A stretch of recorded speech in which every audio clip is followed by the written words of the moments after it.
Mr. Chairman, ladies and gentlemen, good afternoon. I spent the better part of my career with my hands and your hands in human chests. And you have held beating hearts, repaired them, and on occasion replaced them entirely. It is, by any measure, a profound privilege. But I've not come here to talk to you about what these in your hands can do.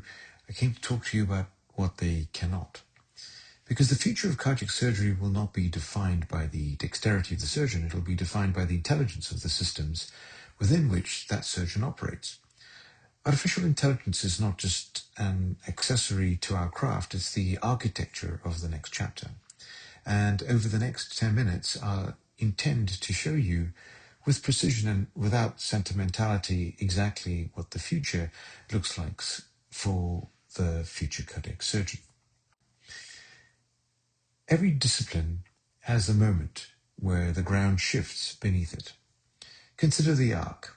We began with open surgery, the courage of the hand and the eye. We moved to minimally invasive techniques like smaller wounds, faster recoveries. Then came robotics, machine precision married to human intention. Each of these was an evolution. What is happening now is something categorically different.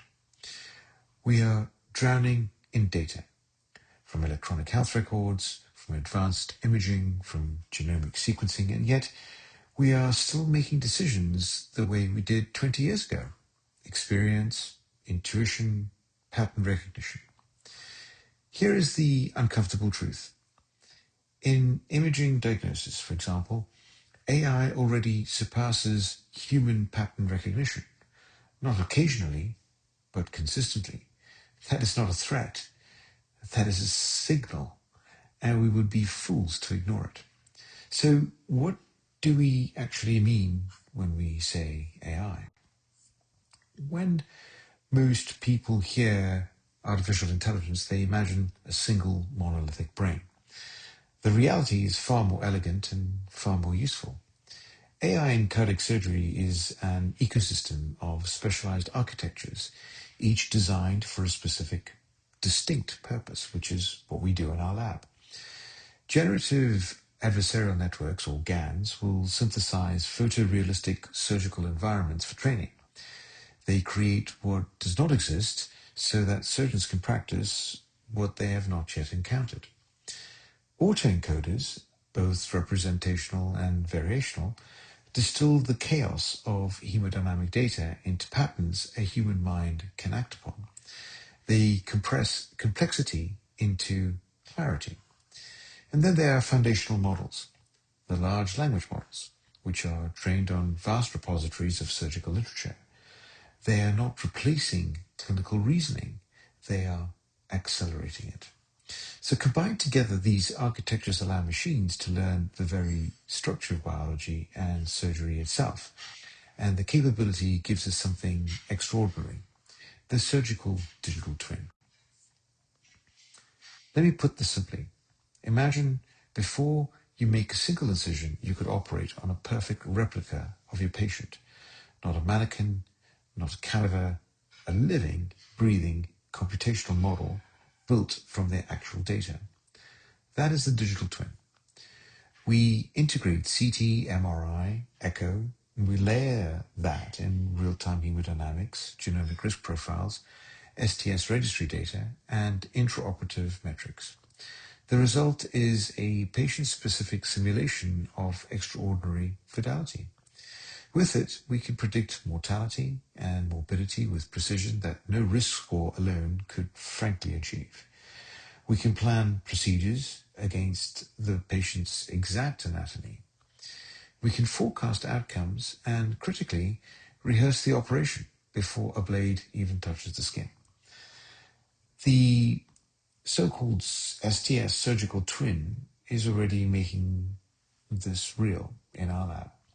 For the first time in history of our specialty, the surgeon can rehearse the exact operation on the exact patient.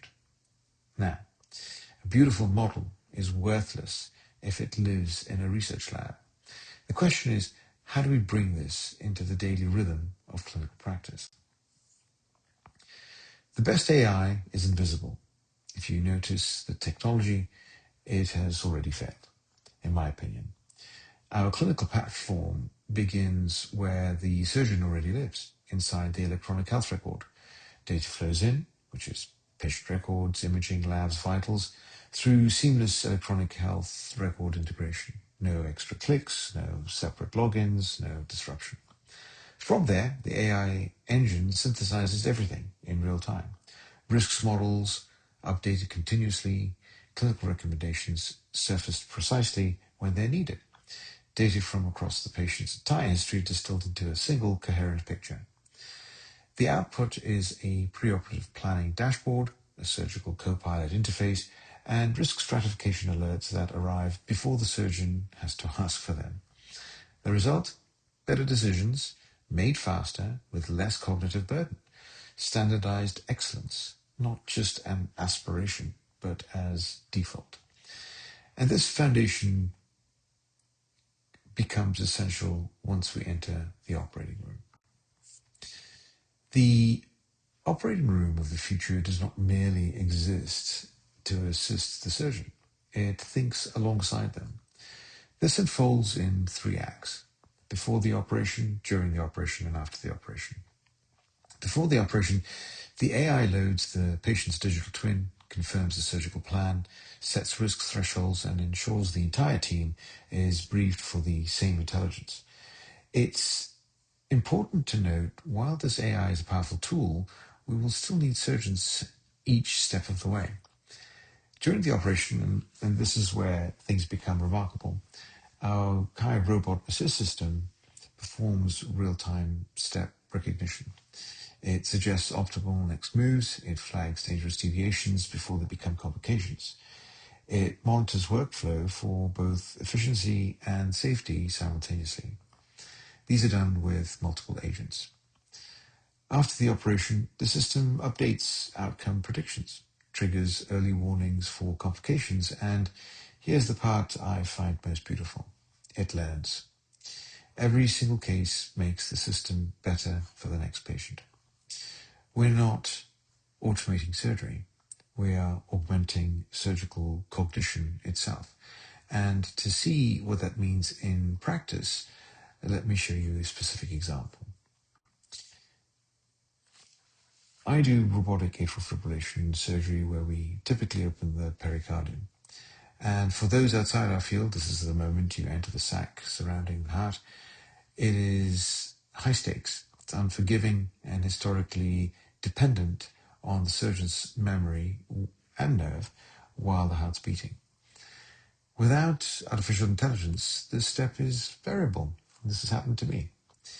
Technique always differs from surgeon to surgeon. There is no real-time feedback. The margin between precision and catastrophe is quite literally millimeters. With our system engaged, the surgical field is overlaid with real-time anatomical recognition, which generates essentially flight path software. The safety warnings appear before any critical steps. It's not after. Step-by-step guidance transforms a skill-dependent procedure into a standardized, reproducible one. I want to be very clear about something. Again, AI does not replace the surgeon's hands. It gives those hands a second pair of eyes, sharper, tireless, and incapable of distraction. And if it can do this for the experienced surgeon, imagine what it means for the one still learning. Surgical training over a century has relied on a single model: apprenticeship. I did this, you did this. You learn by watching, then by doing, under the supervision of someone more experienced. It is beautiful in its intimacy and deeply flawed in its inconsistency. Your education depends on where you train, who your mentor is, and which cases happen to walk through the door. Geography becomes destiny. Luck becomes curriculum. AI ends that lottery. With digital twins and advanced simulation, every resident, regardless of institution, can train against expert-level data. Not expert availability, but expert data. Objective performance analytics replace subjective evaluation. Real-time feedback accelerates competency in ways that apprenticeship models simply cannot. The question is no longer who did you train under? The question becomes what data did you train against? And that shift democratizes excellence. But AI's reach extends far beyond the operating theatre and the training lab. It is reshaping the very science upon which we build.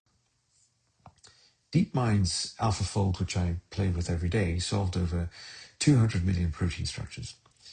Let that number settle in for a moment. Traditional lab methods would have required millennia to achieve what a machine accomplished in months. This is not incremental progress, this is compression of scientific time itself. And the implications for surgery are staggering.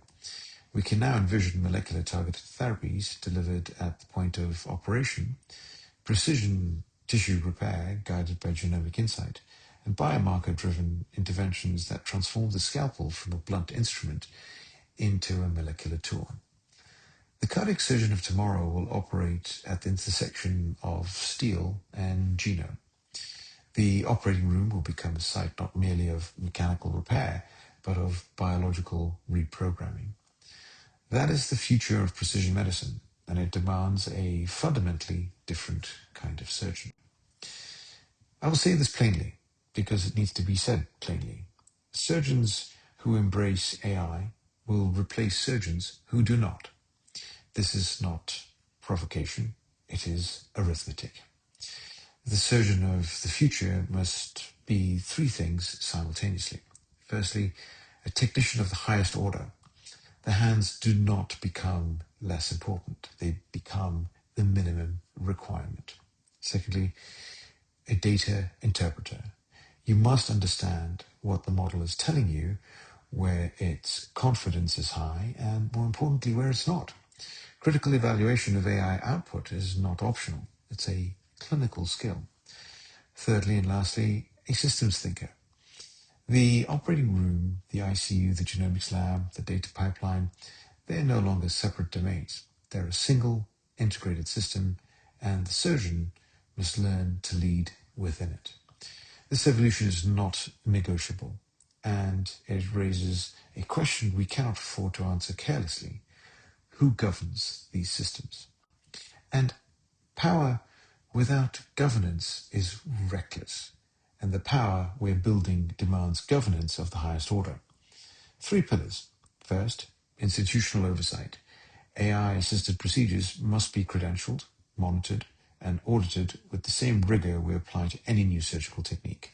More rigor, in fact, because the failure modes are novel and not yet fully understood.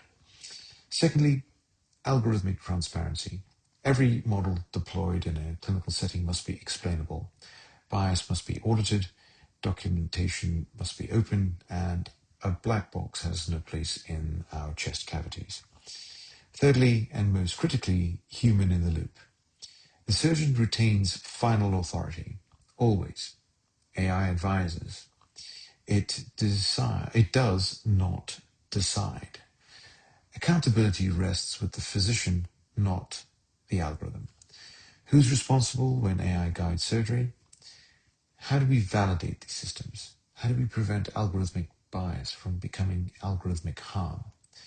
These questions are not academic, they're surgical.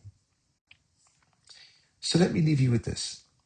The future cardiac surgeon will not merely operate on hearts. We will operate within intelligent systems, systems that predict, guide, assist, and learn. Digital twin modeling will give us a predictive simulation for every patient who enters our care. Real-time AI will provide cognitive guidance and safety in the operating room, and autonomous robotic assistance will extend our precision beyond the limits of the human hand, not like what Elon Musk thinks, but it will continuously learn, and these systems will ensure that every case, every outcome, every complication, every triumph makes the next one better. This is not a distant dream. It is the trajectory we're on, and it is accelerating. I was Sir Magdi Yacoub's last research fellows. And once he said, saying when the heart is it's actually a most forgiving organ of the body. It wants to work. I believe the same is true for our profession. It wants to evolve.